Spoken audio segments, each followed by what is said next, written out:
तो साथियों, सभी को पुनः जोहार। आज बोर्ड पर आप देख रहे हैं नेगेटिव सेंटेंस। आप हमारी पिछली वीडियो को आपने देखा होगा, जिसमें हमने साधारण वाक्य और प्रश्नवाचक वाक्य यानी अफर्मेटिव सेंटेंस और इंट्रोगेटिव सेंटेंस के विषय में बताया था। और आज हम नेगेटिव सेंटेंस के विषय में आगे हम जानेंगे। तो चलिए मेरे साथ वीडियो में बने रहें और हम लोग आज कोल भाषा की नेगेटिव सेंटेंस को हम लोग देखेंगे, यानी नकारात्मक वाक्य हम देखेंगे जिसमें नहीं बोला जाएगा। ठीक है, तो चलिए। और पिछले वीडियो आपको देखना हो तो आई बटन पर आप क्लिक करके, लेफ़्ट साइड हमारा जो देख रहे हैं, आई बटन पर क्लिक करके आप पिछली वाले वीडियो को आप देख सकते हैं। पहले आप पिछली वीडियो को देखिए, उसके बाद अब इन वीडियो आगे आप देखेंगे तो अब ज़्यादा समझ में आपको आएगा। तो चलिए देरी न करते हुए, पूरी तरह से हमने बोर्ड में उसको उतार दिया है और हम लोग अध्ययन करते हैं। चलिए, तो सबसे पहले क्या है, नेगेटिव सेंटेंस यानी नकारात्मक वाक्य जिसमें नहीं बोला जाएगा। तो पहला जो हमारे पास सेंटेंस है, पहला जो वाक्य हमारे पास है वो है मैं विद्यार्थी नहीं हूँ। मैं विद्यार्थी नहीं हूँ। ठीक है ना। तो हमने पिछली वीडियो में आपको इसके विषय में बता दिया था। मैं दोबारा इस चीज़ को रिपीट करता हूँ। जैसे मैं के लिए हम लोग क्या लिखेंगे, इंग लिखेंगे, है ना। और विद्यार्थी के लिए पठुओ, और नहीं के लिए यहाँ पर अब एक नया चीज़ आपको देखने मिला यहाँ पर। अब क्या आया, एक नहीं, है ना, नहीं। तो नहीं के लिए हमने कौन सा शब्द यूज करेंगे, बांग। क्या बोलेंगे इसको हम लोग, बांग, है ना, बांग प्रयोग करेंगे। नहीं के लिए क्या करेंगे, बांग का प्रयोग करेंगे। ठीक है। तो क्या हो गया, मैं विद्यार्थी नहीं हूँ। तो कैसे बोलेंगे, इंग पठुओ बांग कनिंग, इंग पठुओ बांग कनिंग। चलिए, अब कुछ पॉइंट में हम देख करके लिखे हैं, इसको बारीकी से आप देखिए, ध्यान दीजिए इसको। मैंने क्या इसमें किया है, मैं एक विद्यार्थी नहीं हूँ। पहले में आपका एक नहीं था, दूसरे सेंटेंस में हमने क्या किया, एक को ऐड किया, यानी मैं एक विद्यार्थी नहीं हूँ। मैं एक विद्यार्थी नहीं हूँ। तो फिर यहाँ पर क्या है, तो इस सेंटेंस में हम देख रहे हैं क्या है, मैं के लिए हमने इंग लिखा, एक के लिए हमने पिछले वीडियो में बताया था कि एक के लिए हम मिट्टी का प्रयोग करेंगे। तो चलिए, मैंने किया मैं के लिए इंग, एक के लिए मिट्टी, विद्यार्थी के लिए पठुओ, और नहीं के लिए बांग, और हूँ के लिए कनिंग लगाया। ठीक है। तो आप देख रहे हैं इसमें, आप कहेंगे कि पहला में एक नहीं लगा, दूसरे में लगा हुआ है एक, है ना। लेकिन ये आप अगर ये हिंदी वाले में आप ऐसे अगर लिखेंगे, मैं एक विद्यार्थी हूँ, तो ये तो सही है। बट अब अगर आप कोल भाषा में एक के लिए मिट्टी लगा देते हैं तो यह सेंटेंस आपका गलत हो जाएगा। आप बोलेंगे कैसे, भैया आपने तो एक के लिए बताया हुआ है, एक के लिए हम लोग मिट्टी लिखते हैं, लेकिन यहाँ सेंटेंस कौन सा है, यहाँ सेंटेंस नहीं है। यहाँ सेंटेंस नहीं यानी नेगेटिव सेंटेंस है, नहीं बोल रहा है। तो जिस सेंटेंस में नेगेटिव सेंटेंस होगा, नहीं बोलेगा, तो एक के लिए यानी नंबर की संख्या यानी एक के लिए जो हम लोग यूज करते हैं मिट्टी, इसका प्रयोग नहीं होगा, यहाँ पर नहीं होगा। तो भैया क्या होगा, तो देखिए क्या होगा, मिट्टी को हम हटा देंगे, बाकी सेंटेंस वही रहेगा। जैसे इंग पठुओ बांग कनिंग, इंग पठुओ बांग कनिंग। तो बोलेंगे भैया एक कहाँ चला गया, तो एक यहाँ प्रदर्शित करने की ज़रूरत नहीं, लिखने की ज़रूरत नहीं है। इस सेंटेंस को पढ़ते ही आप समझ जाएंगे कि इंग पठुओ बांग कनिंग यानी एक को ही संबोधित कर रहा है वो। ऐसा क्यों होता है ये आगे में बताएंगे हम, वो हम धीरे धीरे आप केवल अभी सीखते जाए, सेंटेंस को एक एक वर्ड्स को समझते जाएं, सेंटेंस कैसे बन रही है उसको आप जानते जाएं, उसका रीज़न कहाँ पर नहीं लगेगा, क्यों नहीं लगेगा। हम जब इसको ग्रामेटिकल नियम में आएंगे तो हम इसको बारीकी से समझेंगे। फ़िलहाल आप सेंटेंस बोलना सीखें, अभी पढ़ना सीखें आप पहले, और किसको क्या बोला जाता है इसको आप उच्चारण करें, और वर्ड्स को समझने का प्रयास करेंगे, शब्दों को समझने का प्रयास करेंगे, उसके अर्थ को समझने का प्रयास करेंगे। जैसे कि नहीं के लिए हम लोग बांग कहेंगे, ठीक है ना। जैसे मैं के लिए हम क्या इंग कहेंगे, ठीक है ना। तो चलिए, इसको उम्मीद है आप समझ गए होंगे। नेक्स्ट पर हम चलते हैं। विद्यार्थी, देखिए हम बार बार पहला सेंटेंस में भी यूज़ किए थे। देखिए बार बार हम एक ही सेंटेंस, एक ही वर्ड को लेने का रीज़न क्या है, ताकि आपको वोकैबुलरी धीरे धीरे इसका मजबूत होता जाए आपका, यानी कौन से शब्द कोल भाषा में क्या कहा जाता है, ठीक है ना। विद्यार्थी को जैसे पठो बोला जाता है, मैं को इंग बोला जाता है ना। तो ये किसको क्या कहा जाता है ये हम जानते चलेंगे आगे। तो इसीलिए मैंने सेम शब्दों का प्रयोग करता जा रहा हूँ, ठीक है। तो एक शब्द आ रहा है विद्यार्थी, ठीक है ना। तो विद्यार्थी में क्या होता है, लड़का भी होती है और लड़की भी, लड़का भी होता है और लड़की भी होती है ना। लड़का लड़की दोनों के लिए हम विद्यार्थी का प्रयोग करते हैं। अब यहाँ पर जानेंगे, इस सेंटेंस को देखिए आप, मैं विद्यार्थी नहीं हूँ, मैं विद्यार्थी नहीं हूँ। जब लड़का के लिए हम प्रयोग करेंगे, जब लड़का बोलेगा कि मैं विद्यार्थी नहीं हूँ, अगर वो लड़का बोलना चाह रहा है कि मैं विद्यार्थी नहीं हूँ, तब एक चीज़ वो ऐड करेगा अपने आप सेंटेंस में। क्या करेगा, इंग पठुओ कोरा कनिंग। यहाँ कोरा, कोरा के लिए क्या होता है, लड़का, याद रखिएगा। लड़का के लिए क्या होता है, कोरा, है ना। लड़का के लिए क्या होता है, कोरा होता है, ठीक है ना। और यही चीज़ जब लड़की बोलेगी तो क्या कहेंगे, इंग पठुओ कुरी बांग कनिंग, इंग पठुओ कुरी बांग कनिंग। यानी क्या हो गया, मैं पठुओ कुरी बांग कनिंग, ठीक है ना। यानी मैं विद्यार्थी नहीं हूँ, ठीक है। यानी ये लड़का के लिए संबोधित हो रहा है और ये लड़की के लिए संबोधित हो रहा है। इसलिए मैंने विद्यार्थी का विद्यार्थी, लड़का और लड़की दोनों विद्यार्थी होते हैं, लड़का और लड़की दोनों क्या होते हैं, विद्यार्थी होते हैं, ठीक है ना। तो लड़का के लिए इंग पठुओ कोरा कनिंग, ठीक है ना। इंग पठुओ कोरा बांग कनिंग, इंग पठुओ कुरी बांग कनिंग, ठीक है ना। यानी किसके लिए हुआ, मैं विद्यार्थी नहीं हूँ। जब लड़का बोलेगा तो कोरा यूज कर लेगा और लड़की बोलेगी तो वो कुरी यूज करेगी उसमें, ठीक है ना, पठुओं के साथ, ठीक है ना। पहले सेंटेंस में क्या देखें आप, मैं विद्यार्थी नहीं हूँ, इंग पठुओ बांग कनिंग, इंग पठुओ बांग कनिंग। इसमें कहीं भी लड़का का संबोधन नहीं है, ठीक है ना। ये लड़का भी बोल सकती है और लड़की भी बोल सकती है, दोनों बोल सकती है। लेकिन अगर वो खुद को संबोधित करना चाहता है, वो अपना जेंडर संबोधित करना चाहता है कि मैं लड़का हूँ अब वो लड़की हूँ, ऐसा संबोधित करना था, अपना जेंडर को अगर दिखाना चाहता है, तब वो अपने आप उस सेंटेंस में अपना कोरा जोड़ देगा। यानी लड़का है तो कह देगा कि इंग पठुओ कोरा बांग कनिंग, इंग पठुओ कुरी बांग कनिंग। यानी वो उसमें कुरी को जोड़ देगा, लड़का का कोरा और लड़की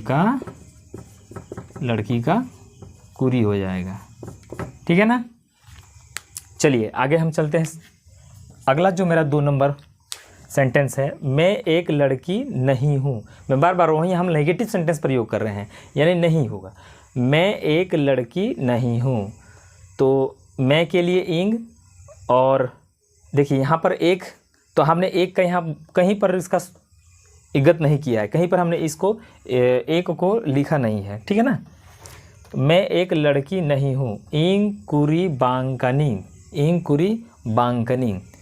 आप कहेंगे कि सर इसमें तो एक लगा सकते थे, आप लगाएंगे, लेकिन वो इसके ग्रामेटिकल नियम के अनुसार से वो क्या हो जाएगा, रॉन्ग हो जाएगा, ठीक है ना, गलत हो जाएगा। तो इंग अगर हम बोलेंगे इंग मिट्टी कुरी बांकनिंग, इंग मिट्टी कुरी बांकनिंग, यानी आपका अफर्मेटिव सेंटेंस में चल जाएगा कि इंग कुरी कनिंग, यानी साधारण वाक्य में चल जाएगा कि मैं एक लड़की हूँ, मैं एक लड़की हूँ, ये चल जाएगा। लेकिन मैं एक लड़की नहीं हूँ, तब हम वहाँ पर एक का प्रयोग नहीं कर सकते हैं। इंग मिट्टी कुरी कनिंग, इंग मिट्टी कुरी, ये अफर्मेटिव सेंटेंस है, मैं एक लड़की हूँ, इंग मिट्टी कुरी कनिंग, यहाँ आपका चल जाएगा। लेकिन अगर इसी को हम अगर नेगेटिव सेंटेंस में यूज़ करते हैं, इसी को अगर हम लोग नेगेटिव यानी हम नहीं यानी बांग का प्रयोग करते हैं कि मैं विद्यार्थी नहीं हूँ या मैं एक लड़की नहीं हूँ, तो फिर वहाँ पर हम क्या है कि मिट्टी का प्रयोग नहीं कर सकते हैं, हम मिट्टी का प्रयोग नहीं कर सकते हैं। जैसे हमने आपको दिखाया कि यहाँ पर मिट्टी का प्रयोग करने से ये सेंटेंस क्या हो जाएगा, रॉन्ग हो जाएगा। ठीक है ना। तो मैं एक लड़की नहीं हूँ, इंग कुरी बांकनिंग, सीधा साइन होगा। आप एक लाइन देखें कि यहाँ नेगेटिव है, नहीं है, तो यहाँ पर नंबर यूज नहीं होगा, यानी एक का प्रयोग नहीं होगा, एक के लिए, एक नंबर के लिए। अब हमारे पास है तीसरा में क्या है, मैं एक लड़का नहीं हूँ, मैं एक लड़का नहीं हूँ, इंग कोरा बांकनिंग, इसमें भी सेम हो गया कि क्योंकि सेंटेंस मेरा नेगेटिव है, नहीं बोल रहा है, इसलिए एक का हम प्रयोग नहीं करेंगे। ठीक है ना। और नहीं के बदले हम क्या लगाएंगे, बांग, नहीं के बदले क्या लगाएंगे, बांग। बस सिंपल सेंटेंस, आपको कुछ करना नहीं है। मैं के लिए इंग लिख दीजिए, चूँकि ये नहीं है, नेगेटिव सेंटेंस है, इसलिए एक को आपको नहीं लिखना है। ठीक है ना। तो इंग कुरी बांकनिंग, इंग कुरी बांकनिंग। और उसके बाद दूसरा है मैं एक लड़का नहीं हूँ, इंग कोरा बांकनिंग, मैं के लिए इंग और एक का हम लगाएंगे नहीं क्योंकि नेगेटिव है, लड़का का हो गया कोरा और नहीं का हो गया बांग। ठीक है ना। और हूँ का हो गया कनिंग। ठीक है, यहाँ तो आपको समझ में आया। अब आते हैं हम लोग 4 नंबर में। चौथा सेंटेंस हमारा क्या कहता है कि मैं एक औरत नहीं हूँ, मैं एक औरत नहीं हूँ। तो मैं एक औरत नहीं हूँ, ये भी सेंटेंस हमारा नेगेटिव है, तो एक हम नहीं लगाएंगे। तो मैं के लिए क्या लगाएंगे, इंग लगाएंगे। और औरत के लिए क्या लगाएंगे, एरा लगाएंगे। नहीं के लिए हम बांग लगाएंगे और हूँ के लिए कनिंग लगाएंगे। ठीक है। अब आते हैं 5वां सेंटेंस। 5वां सेंटेंस हमारा क्या कहता है, 5वां सेंटेंस कहता है कि मैं एक बच्चा नहीं हूँ, मैं एक बच्चा नहीं हूँ। ठीक है ना। तो फिर यहाँ नेगेटिव सेंटेंस आपको देख रहे हैं, इसलिए एक को यहाँ एक को लिखने की ज़रूरत नहीं है आपको। तो इंग गिद्रू बांग कनिंग, इंग गिद्रू बांग कनिंग। ठीक है ना। अगर हम यहाँ मिट्टी लगा देंगे तो वो ग्रामेटिकल नियम से शुद्ध नहीं होगा। ठीक है ना, ग्रामेटिकल नियम से शुद्ध नहीं होगा। ठीक है ना। तो क्या होगा यहाँ पर, तो सही क्या होगा, इंग गिद्रू बांग कनिंग, यानी एक को आपको लिखना ही नहीं है। ठीक है ना। इंग गिद्रू बांग कनिंग। मैं बार बार समझा रहा हूँ कि नेगेटिव सेंटेंस रहने पर एक को जो आप सूचित करते हैं, एक के लिए मिट्टी जो लिखते हैं, एक के लिए जो हम लोग मिट्टी लिखते हैं, जो पिछले वाला वीडियो में आप देखे होंगे उसमें, या आप नहीं देखें तो उसको हमारा नेगेटिव नकारात्मक नहीं बोल रहा है, इसीलिए हम लोग एक का प्रयोग नहीं करेंगे। ओके, चलिए आगे बढ़ते हैं। अब बड़ा ही एक इंटरेस्टिंग चीज़ है, समझना है हम लोग को। देखिए हमारा एक पॉइंट आ रहा, बच्चा के लिए हम बड़ा ही मज़ेदार, आप एक नया चीज़ कुछ सीखने को आज देखने को और जानने को आपको मिलेगा, एक बड़ा ही मज़ेदार चीज़। आइए अब देखते हैं। देखिए बच्चा, तो बच्चा में क्या होता है, बच्चा में हमारे कोल लैंग्वेज में बच्चे को 3 शब्दों से संबोधित किया जाता है। बच्चा को 3 शब्दों से संबोधित किया जाता है, और तीनों शब्द जो है, तीनों शब्द उसका मायने अलग अलग है, वो अलग अलग जगह पर, अलग अलग अर्थों में अलग जगह पर लगता है। ठीक है ना। तो पहले समझते हैं। देखिए बच्चा, एक को बोलते हैं हम लोग हॉर्न, एक को बोलते हैं गिद्रू, एक को बोलते हैं गिदरा। कहने का मतलब है यहाँ पर आपको समझिए, जरा से मैं साइड में लिख देता हूँ। तो बच्चा को देखिए, बच्चा के लिए हमारे 3 चीज़ निकल के आ रहा है ना। बच्चा के लिए हम लोग 3 शब्द निकल के आ रहा है। एक निकल के आ रहा है हॉर्न, एक निकल के आ रहा है गिद्रू, और एक निकल के आ रहा है गिदरा, है ना। इस तीनों शब्दों को हम लोग बारीकी से अच्छे से समझेंगे। ठीक है ना। बड़ा ही मज़ेदार चीज़ है ये, देख लीजिए कि एक हम बच्चे को हॉर्न बोल रहे हैं, तो कैसे बच्चे को हम लोग हॉर्न बोलेंगे, है ना। तो हॉर्न हम उसको बोलेंगे जिनका जन्म हुआ, ठीक है ना, जन्म हुआ, लेकिन उसका पहला दिन से लेकर के 9 दिन तक का अवधि जो है, पहले दिन से 9 दिन का जो बच्चा है, उस बच्चे को हम क्या बोलेंगे, हॉर्न बोलेंगे। उस बच्चे को हम हॉर्न बोलेंगे। मैंने एक दिन, पहला दिन जिस दिन जन्म हुआ उस दिन से लेकर के 9 दिन तक का जो अवधि का जो बच्चा रहेगा, उस दिन पहला दिन से लेकर के 9 दिन तक का जो बच्चा रहेगा उसको हम लोग हॉर्न बोलेंगे, ठीक है ना, उस बच्चे को हॉर्न बोलेंगे।